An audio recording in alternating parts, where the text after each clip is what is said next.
السلام علیکم ورحمۃ اللہ وبرکاتہ نحمده ونصلی علی رسوله الکریم اما بعد فاعوذ باللہ من الشیطان الرجیم بسم اللہ الرحمن الرحیم رب اشرح لی صدری ویسر لی امری واحلل عقدۃ من لسانی یفقهوا قولی۔ حج تمتع کا ارادہ کرنے والے میقات سے لبیک عمرۃ کہہ کر صرف عمرہ کی نیت کریں۔ حج تمتع کی نیت کیسے ہوگی؟ میقات سے صرف عمرہ کی نیت ہوگی، لیکن یہ حج کے مہینوں میں ہوگا۔ سفر حج کے مہینوں میں ہوگا، یعنی شوال، ذی القعدہ اور ذی الحج میں، لیکن میقات سے صرف عمرے کی نیت کریں گے۔ حج کی نیت سے احرام 8 ذی الحج کو پہنا جائے گا، ٹھیک ہے۔ انس رضی اللہ عنہ فرماتے ہیں کہ میں نے رسول اللہ صلی اللہ علیہ وسلم کو حج اور عمرہ دونوں کا اکٹھا احرام باندھتے ہوئے سنا۔ آپ فرما رہے تھے لبیک عمرۃ و حجا، صحیح مسلم کی روایت ہے۔ آپ نے ایسا کیوں کیا؟ کیونکہ آپ کا حج قران تھا۔ تو اس سے پتہ یہ چلتا ہے کہ حج قران میں عمرے اور حج دونوں کی نیت کا احرام باندھا جائے گا، کیونکہ اس میں عمرہ کر کے احرام کھولتے نہیں، ایک ہی احرام سے باقی ریچولز بھی ادا کیے جاتے ہیں۔ اور حج افراد والے تو نیت کب کریں گے؟ حج جب شروع ہوگا، اور صرف حج ہی کی نیت کریں گے۔ حیض میں ہونے کے باوجود خواتین میقات سے عمرہ کے احرام کی نیت کریں گی، پاک ہیں یا نہیں، لیکن میقات پر ہی نیت کرنا ہوگی۔ عائشہ رضی اللہ تعالی عنہ بیان کرتی ہیں کہ اسماء بنت امیس نے شجرہ کے مقام پر ذوالحلیفہ میں محمد بن ابی بکر کو جنم دیا، تو رسول اللہ صلی اللہ علیہ وسلم نے حضرت ابو بکر کو حکم دیا کہ وہ انہیں غسل کر کے احرام باندھ لینے کا حکم دیں۔ احرام حیض اور نفاس دونوں حالتوں میں، یعنی ناپاکی کی حالت میں بھی باندھا جا سکتا ہے، اور وہ میقات سے ہی باندھنا ہوگا، ٹھیک ہے۔ تو میقات 2 طرح کی ہوتی ہے، میقات مکانی اور میقات زمانی۔ میقات کا مطلب کیا ہوتا ہے؟ اپوائنٹڈ پلیس یا اپوائنٹڈ ٹائم۔ بعض لوگ ان الفاظ کے ساتھ نیت کرتے ہیں، اللہم انی ارید الحج او العمرۃ فیسرہ لی وتقبلہ منی۔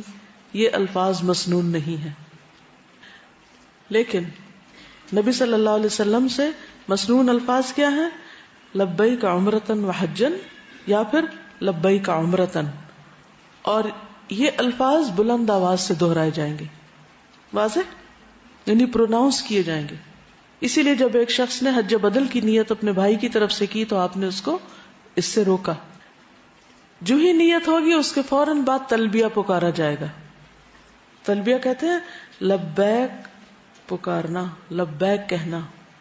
سہل بن سعد بیان کرتے ہیں کہ رسول اللہ صلی اللہ علیہ وسلم نے فرمایا، جو تلبیہ کہنے والا لبیک پکارتا ہے تو اس کے دائیں بائیں دونوں طرف زمین کی انتہا تک سب پتھر، درخت اور اینٹ، ہر چیز اس کے ساتھ لبیک پکارتی ہے۔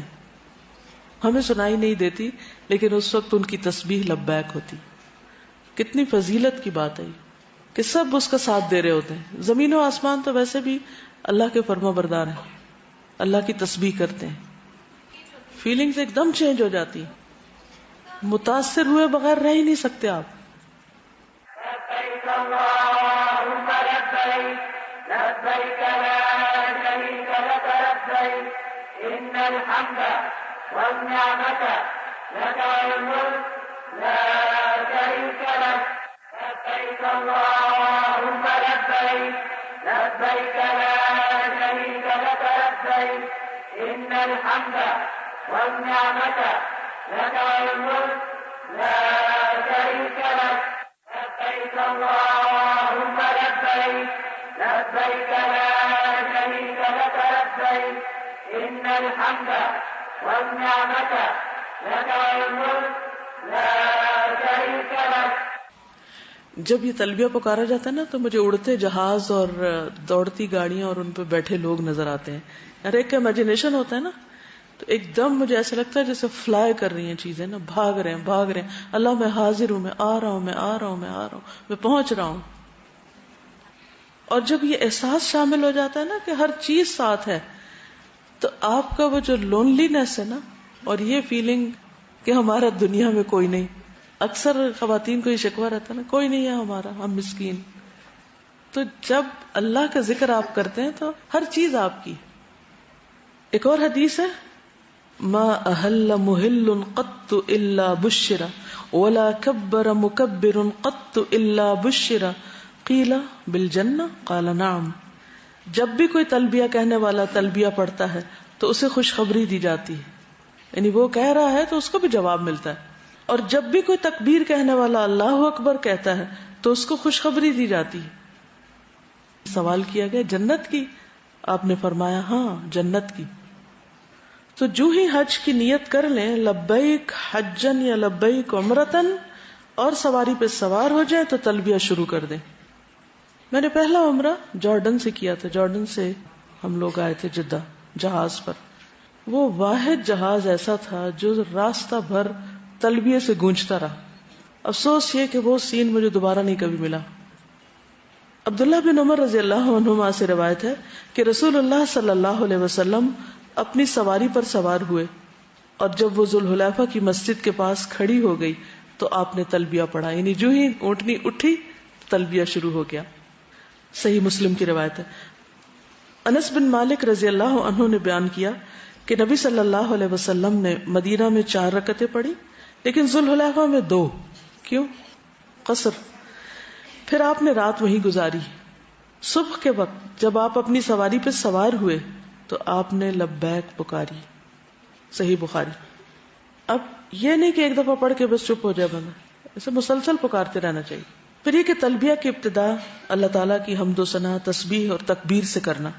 انس فرماتے ہیں رسول اللہ صلی اللہ علیہ وسلم نے ذوالحلیفہ میں رات گزاری حتیٰ کہ صبح ہو گئی. پھر آپ ظہر کے بعد اپنی سواری پہ سوار ہوئے. جب وہ آپ کو لے کر مقام بیدا میں سیدھی کھڑی ہوئی تو آپ نے اللہ تعالیٰ کی حمد، تسبیح اور تکبیر پڑھی. یعنی پہلے یہ پڑھا اور پھر اس کے بعد آگے تلبیہ. لبيك اللهم لبيك لبيك لا شريك لك لبيك إن الحمد والنعمة لك والملك لا شريك لك. جابر کہتے ہیں احل رسول اللہ صلی اللہ علیہ وسلم بالتوحید. رسول اللہ صلی اللہ علیہ وسلم نے توحید کے ساتھ آواز بلند کی، یعنی تلبیہ پڑھا. تلبیہ کیا ہے؟ توحید کا میسج ہے.